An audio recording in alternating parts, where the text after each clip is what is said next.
Khurumjari digital world mayambu khurji mapugi channel da taramuk churi ngasidi wakching gi tarani thoini panba IMOINU irat pu nimit ni IMOINU Ahongbi se akhoi meite gi yumthong khuding akhoi gi phunga lairu da lengsin duna akhoi na irat chariba meite akhoi gi yumgi lairambi amani aduna wakching gi tarani thoini panba ya ferba nimit asida mayambu Ahongba nadek taba nuai faba haina paujenjari saba thakpa wata padaba nuai faba pinna biramba haise akhoi punmagna IMOINU ima IMOINU abokta khurumjaba wafamni IMOINU maya sida khone Facebook ta kaida akhoi IMOINU imana pamdaba miyoibigi lichat miyoibigi lamchat kana khara thengni maduda akhoi gi nupi singna satpa lichat natra nupi na tawba mawngda IMOINU na pamdaba sing haiduna yam thengnajai ada nupi kaktagi sum do's and don'ts sum hapak pasida khoi patriarchal society amada hingakpagi patriarchal society amagi mamidu dum uwa fangi aduna ina IMOINU imana pamdaba se akhoi gi oja guru khangai sing ibiramba ngaktani IMOINU imana direct hairamba natraga sumoina dum thijin question bada khoina iramba singduni aduna tarik amani imadagi aina hangaga pajabani sida KIRAN KUMAR MAYANGLAMBAM kumjin jaga phongdok jaba khogi Lainingthou Sanamahi Khurumba IMA Leimarel Khurumba madi IMOINU Ahongbi Thounirol suba haina larik ama sum pajabani adu laik si pa kana di khangi akhoi gi IMOINU imana khone chatpa yaba yadaba lamchat aise khoi nupi khaktai nate nupa du su yawi adu ai ngasidi akhoi huji day to day life ta su dum chatna ba yaba haide dum justify oba yaba habiramiba lamchat sing sidai kitang panjaramge madune en ngasi yam panjaningi je nupa gi nupi jada nupa da hai chi nupi da su tawba yade habilati ko ai wakhani di vice versa ni khali adigi amu ladik singda adigi oja guru singna adigi hair mapot sida huji su dum socially natraga scientifically justify oibra habidu su dum yengminaba yai aduna khone lining ba hai se khogi pukning gi ing tappa santi gi damaktani aduna mingonda landaba asina khwaidigi chawba dharmani nadi khanjai aduna hujik like se dum palise lairembina yadaba miyobigi lamchat hai wahi wata di Manipuri aribani lairembina yadaba miyobigi lamchat he Lainingthou ibungo tabiyo IMOINU iramchat khoimom ihoksa paimaini yadaba unbi aina pamdaba khoimom Ahongbi laima achawbi aina thoujal lalkubiramdaba namu ponglamchat fattaba taibang lichat chumdababu IMOINU aina yadaba arepa iramchatpu hanna tengthajarake ida yadaba pamdaba singduni direct sida hai isi aduna he Lainingthou ibungo tabiyo taibang namu pongoiba singna korong nongja khuding bu pungning warai chen paima hakson langna awaba wakhalaba pamel ufal akaibeda phamna tara khutpun huklaba numidang inung yachangmada midyeng noksumlaba haina sumaina dum akhoi ariba meteron da hai aduda sumaina sum panga kha khanga chabani achamba hairon da hairake nupa gi lamchata pamdabse akhoi nupana nimit khudingi pungning sonthana abawa wakhan khanba hasi pamde hai thabak suning dabse si akhoi nupa khakta natara nupi da sudum yai sina taani je akhoi gi miyoiba se akhoi pungning sonthaba yade positive energy create tawgodobani adigi wakhan sonthaba hai se akhoi obviously depression anxiety hena lainabagi machak amani aduna thabak sugodobani thabak leitragani wakhan ji fattaba yam khali aduna thabak suraga afaba wakhan khalaga leigadobani haibaduni akoina larik sidigi loksan ba yari se adigi amu nupida ngami matagum nampu tawba yade sidi obviously dum crime against women crime against minorities haido adum oidoni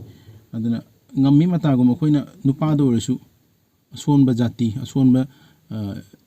mini khanduna akoina hekta nampu sapu tawbusi yade haibasini adigi amu sida akoina dum ama ahum subada sak charaga khut hamlaga khutna samda thawk taibagum taiba amadi setleba phida tesinba si yade sini khoi cha to khutse khoi hen tawlam tai thok tabida samde tesinba samine adi setleba phiron ne tesinba si hygienic oidaba adigi magi etiquette se fajadaba mong aduna masi hojik su dum chana ba yana khali matam du da lai sina yaramde hain hai se fajayena khali adigi muk chahi daba chinjak mayai ka bani sa chaba pamde sidi dum nu pawa ger nu pi oigera nisa chaba sidi injurious to health as every intoxicant oiba poching da lo yawbani adigi amu loina bibu phuba magi life partner bu phuba sidi ku thaba si nupi ni nupa da phubo su nupa na nupi da phubo su ya ya domestic violence ki makhala chingi aduna mapam la tan to pasima yandi hai adigi mayum thadok to na magi mayum ni khanuna laklaba nupi amu mapam tan to pasi yandi hai si dum su obviously hujik su dum chana ba ba women against crime da su ya ya da posak amani aduna point mangani adigi amu wahi wata phajabai da mu thaini gi ariba laundry da hai ta Lainambina yadaba nupi gi lamchat he Lainingthou ibungo nasano aina yadaba imoinu aina pamdaba momnu nuja oibil samlang oiram levi singi maram chatpu khajikta pauk thajarke he thangnen isabiyo paima pukning pina pukning seloi niktana tabiyo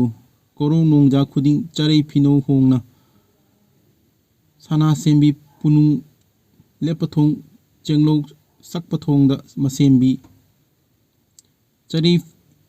figunungi unbi pukning motna paima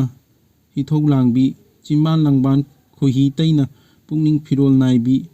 chaina khara palli chari ba maite roni adum yam yami handu baina pamjaba hujik sum chana ba yabada khogi direct sida khogi imoinu mana pamlamdaba khoi ni pigi lamchat ta habada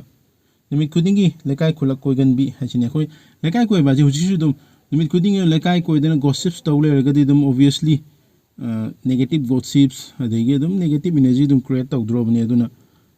mathok taraga tang akhoi neighborhood ta chatna wari watai sabe ya natra nimit kudingi dum chala gadi gossip helakadune aduna dum yum kai basi urakadune sima dum yadi habse dum valid oina khanje atopa point me amsum valid oina sum manga ka khangat chabani ani so point da nupa atopa da irang hoba sidi obviously nupa no so topa nupi di irang hoba din phu to ba yadi hai duni dum sida sudum nupi duna topa nupa lamlan bam da kari da khoi irang hoba si phatte ha sida nupi ha jana mana khoi yum gi mo dani khoi sigi adigi nupa da so obviously yum palwa nupa ni khoi sida imoinu mana khoi yum amada yum amagi yumburemba hana lerba matungda semai se aduna subada chana thakna badanga si hayingi khaktana are ere chatokpa sidi obviously nupa do su yade sida haije khoi planning laitaba lay nang si loi chatho haying na chara henba adudi yade aduna lairi basida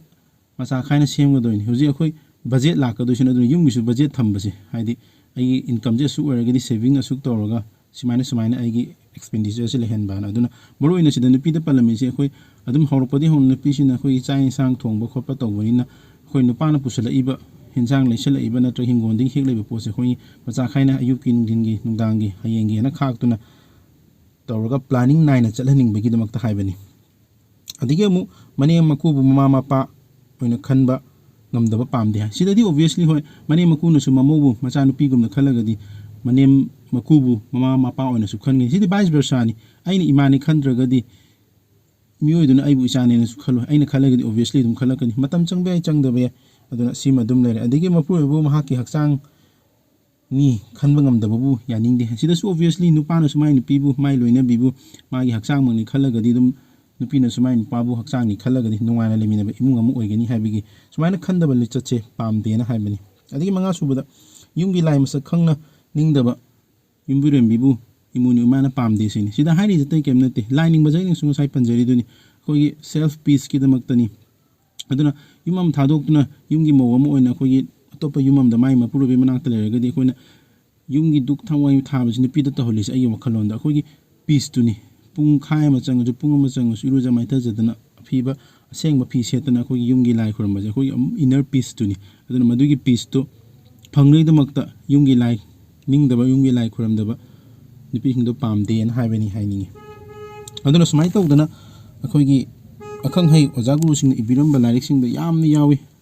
akhoigi Yumballon hai tare akhoigi rules and regulation aduna sumaina huji su chatnaba yaba adum verify over yabada sam na koi thaini matamda mammingaida washi kanu ka haide ho thaini matamda electricity su leitramina haidi mamba haidi nungdang ora kanda duna washi pada youtube ama atang po chai yaw ho hundo khani haibe gi wane duna hojisu valid oi badu de khoi na dum chatna ba ya valid oi dragadi modify tok tok pa ya na khali khoi gi chatna bi sing ji da aduna sumai tawduna khoi gi thaini gi oja guru ne ibiramba khoi gi larik sing ji da khoi na yeng ba yai adigi amamu losilak pada in hygiene ngi lining ba natraga khoi gi kadigumba amagi thajabagi makham pona mokoin hairami bodo khoina afabado lokhatlaga chatnaba yabado chatlagadi adum lives nungai gani hana hygiene ngi losilak pada mayam boina chahong hongba wata padaba nada yektaba oire sunu haina mayamda paujanjari mayambu mukana tagar phongdok chori thank you very much.